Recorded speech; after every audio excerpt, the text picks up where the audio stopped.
everybody. Hello everybody. So now I'm going to be talking about line. So this is like the real beginning, the best kind of foundation.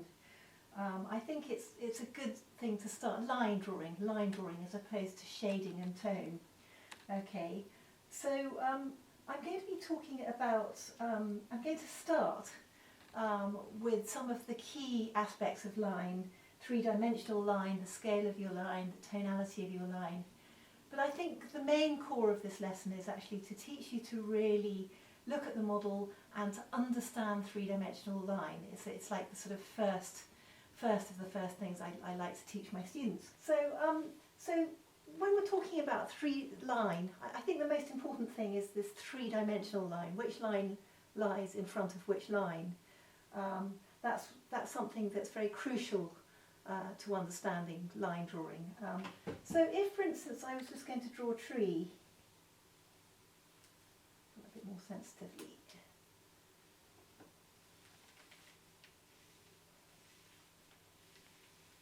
I don't know if you can see, I'm probably doing it a bit pale, but I'm going to bring it through. But if you can see this tree, so it's quite faint, if it's clear enough. So it's quite flat at the moment. Nothing much happened. I'm just going to bring it to life actually.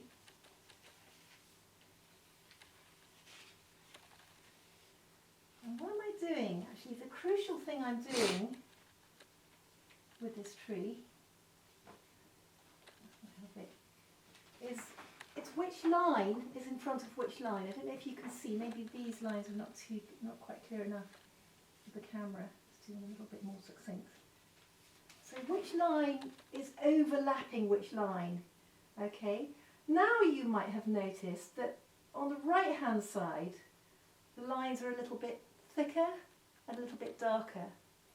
So you might with this tree feel a sensation of light coming from one side and a sensation of shadow coming from the other side. So I'm describing not only the structure of the tree but the tonality of the tree purely by line. If you can get this is quite crucial to the beginning of drawing, of what you're understanding. So basically with line we've got, it's not an exact science. When you're looking at the model, it's, some people say I can understand what you're saying, but I can't apply it to drawing the model. But when you're looking at the model, it's just ask yourself how many of these three-dimensional lines can you spot. There's no this should be here and that should be there. It's how many can you find, how many can you spot. So there we have three-dimensional line. So it's not only the three-dimensionality of the line, it's the tone of the line, the darkness of the line. How many dark lines can you spot? How many light lines can you spot? So that's the tonality of the line. But also linear scale. How many thick lines can you spot and how many thin lines can you spot? Without it overwhelming you, without it being distracting you. If you can just get the three-dimensionality, you're well on your way. Okay, so that's like the key things of what I want to show you today. So then, translating that into drawing the model. So materials. I think with this lesson, all you need really is a stick of charcoal, an eraser, a rubber. And a piece of paper, just for this particular one. If you feel more comfortable in another material, or you don't have charcoal, even if you don't have paper, you can do it on the back of an envelope. And but I'd love a few drawings. This would be great. So now I'm looking. I've concealed this. I'm going to send you by email this picture of the model, but I've concealed this one for copyright reasons. So I'm sorry, this is a bit tricky. This is actually a drawing that I did earlier of the same photograph with the three-dimensional line. So you now know roughly what I'm working from, okay? But that's a sort of tonal drawing, including the three-dimensional lines of what I've just been working on. So I've sort of built up the tone as well. So now, I'm so sorry you can't see the photograph. So the first exercise I want you to do, this is really crucial, it's a very short exercise, is I just want you to look at the model only. So I don't want you to look at your piece of paper, but I want you to look at what you're drawing.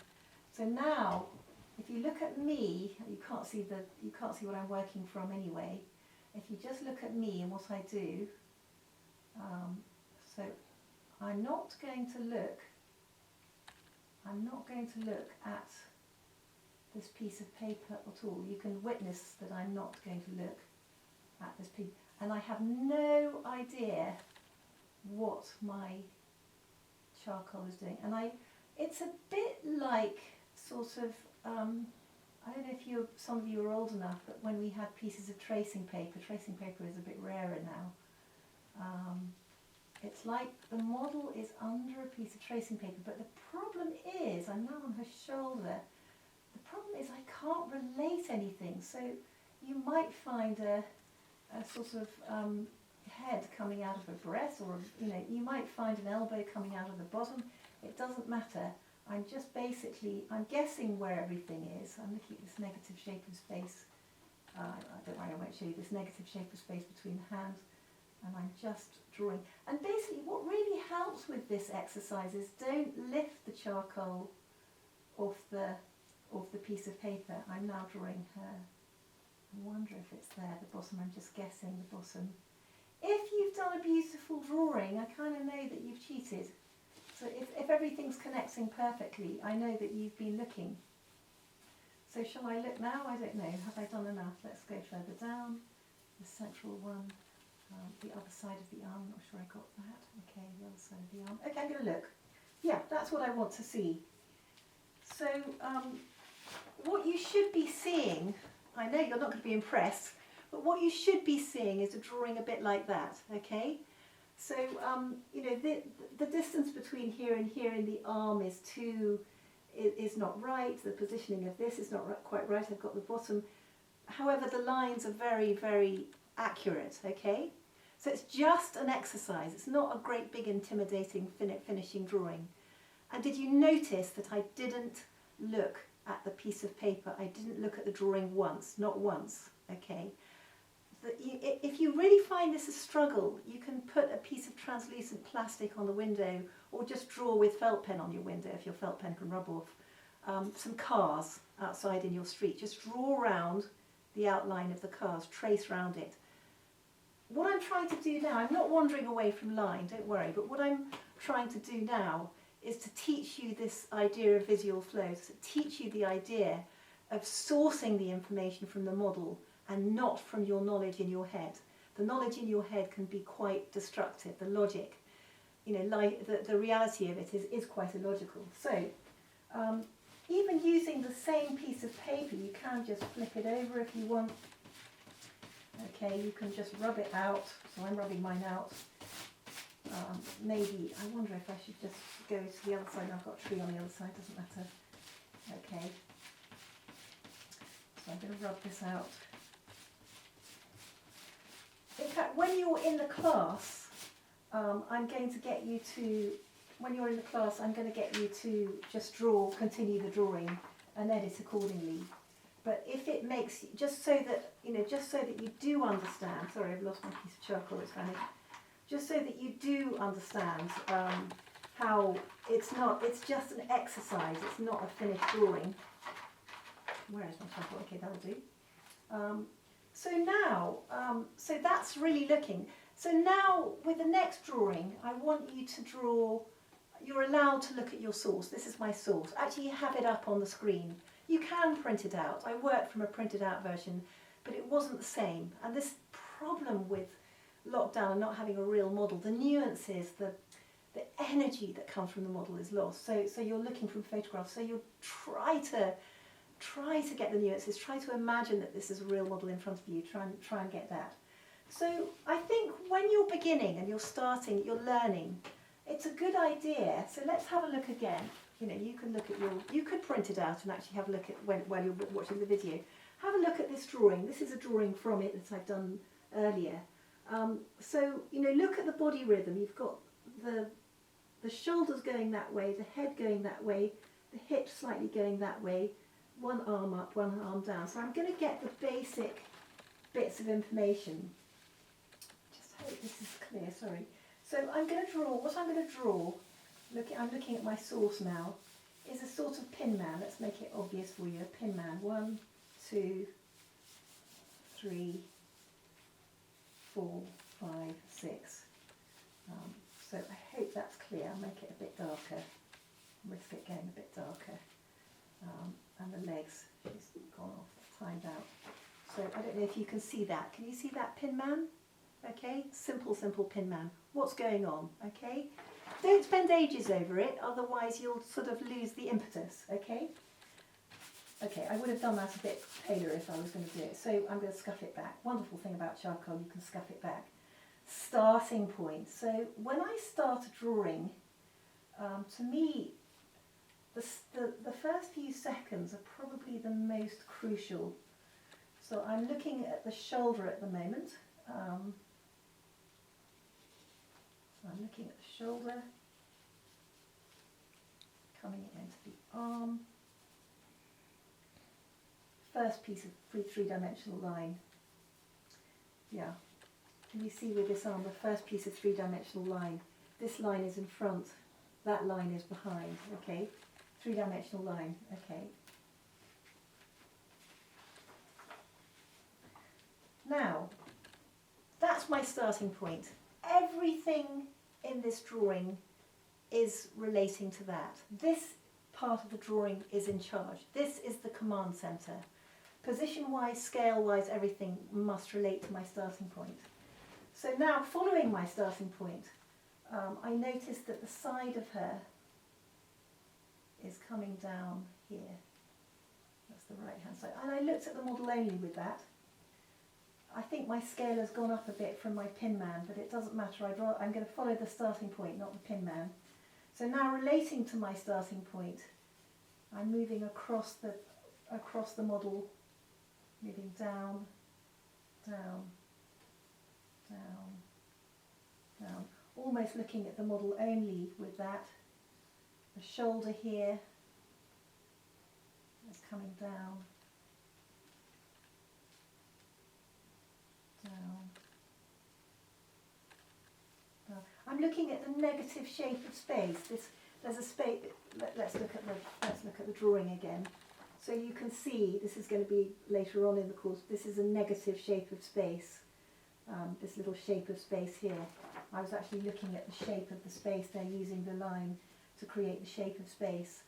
And now, looking at my starting point again, looking, is that correct with the waist, is that the correct with there, roughly where does the bottom come in relationship to the starting point there. And actually, this central point of your pin man could reflect the spine. Actually, the spine actually follows down. The central spine actually follows down down the model in the centre and actually forms the crack of the bottom. So if you ever want to find that, you can sort of feel your way down the spine. So here we go into the bottom.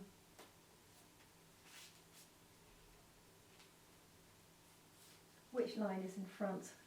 That flank is in front. And then looking at the model only again.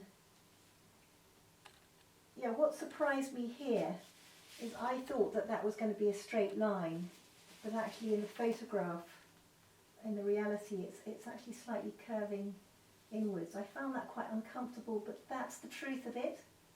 So just tell the truth. And then this comes here, and this comes here. And the thing is with drawing, you're not painting a wall. You know, you're not, it's timed out, you'll find that. Take your time. This is the hand. Okay.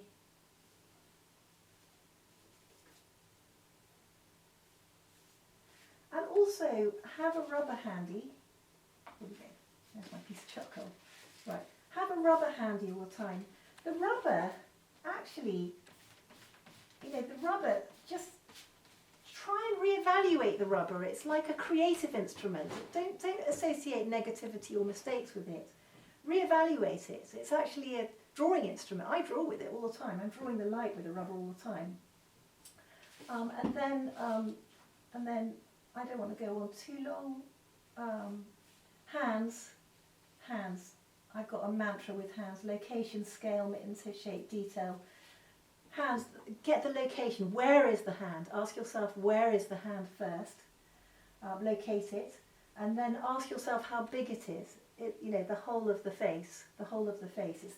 It's the entire scale. It's the entire scale of the face. Just suddenly notice my head's a little bit further over. Sorry, go back to the hands. Go back to the hands. I'm looking at I said mitten shape. I said it rather quickly. Location, scale, exterior shape, and then detail. You see what I mean by mitten? It looks like a sort of ski mitten. Okay, and then I've got the ski mitten there. And then if you want, you can go into stuff like fingers, and then you've got the spine, which is remarkably to the left of her in this picture, which I find quite confusing. So, just a brief thing. So that's your, let's have a look at it. I hope you can see it as a line drawing. You can see it quite clearly as a line drawing. So we're looking for that. So in fact, the next bit, sorry, I won't jump to the white quite yet. I think the next bit, the next stage of it, would be actually to look at the variety of the lines. Okay, so I'm looking at the model. If you look at the drawing, you look at this drawing again. Is that easy to see? Look at the drawing. You can see how this line is quite significantly darker. This line is quite significantly darker. This line is actually a coloured line. Don't worry about the colour, but it's slightly lighter. So the bottom, because it's in a pool of shadow, the bottom is going to be darker. And then using the rubber, so my challenge to myself, to you, today is to create this kind of perfect line drawing. I'm dying to do the shadow, but I'm not going to do it. So this area is in light, so I'm just going to make that line a little bit lighter. And this is an incredibly dark line. This could be darker. This is sort of sitting in this beautiful little pool of light. That could be lighter. So in just the same way as the tree, this could be darker. So in the same way as the tree, you can start getting sort of paler lines and darker lines. Paler lines where you see paler lines. Darker lines where you see darker lines, in the same way as the tree that I was drawing on the other side. So you're translating it into that. So also the thickness of the lines and the thinness of the lines. So you're taking this drawing on a journey, on an exploration of line, okay? Something about the model as well that I kind of forgot to explain earlier was it's like, it's a bit like the figure anatomically, we'll go into anatomy later, but the figure anatomically is a bit like a river, okay? The body is full of bulges and bumps and turns and twists and turns. But if you can think of the banks of a river, I was just thinking, for instance, the 5 key directionalities of the spine. It's a bit like a sort of W. There's a bit more to it than that. I'm really drastically, let's give it a bit of balance, oversimplifying it, the 5 key elements of the spine. If I was going to sculpt, I'm thinking of a side view of the model, because that spine is from a side view, obviously. And then just to draw the model around it.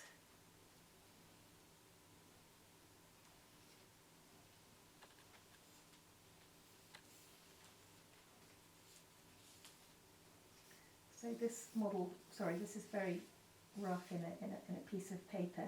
So you see the 5 key points of the spine. That's like a sort of drawing of the model around it. So can you see it's a bit like a river? The breast is coming out, the tummy, the organs, the bottom, the muscles are coming out, but the flow of the body is reflecting that flow of the spine. So in the same way, okay, I'll just use the other side of this. In the same way with this drawing, if I can draw her very quickly, almost like a cartoon, in the same way as this drawing, we've got the spine coming up here. Sorry, I should have done that first. she's sort of, sorry, I'll speed up, she's sort of, a bit further over, sorry, she's sort of,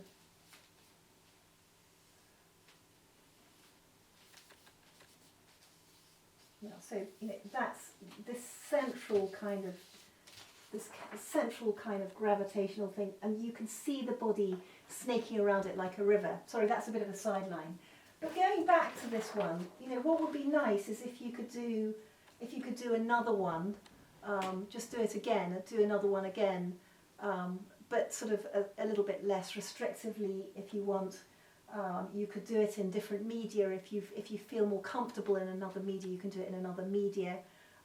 But let's really get this right with the line, and it's such an opportunity, because I can see your frustration when I'm trying to sort of bog you down with theory. It's such an opportunity to really get to grips with line. So if you can just get to grips, this is a very good way to get to grips with line, with a very unintimidating photograph, and you're not going to be timed out by me.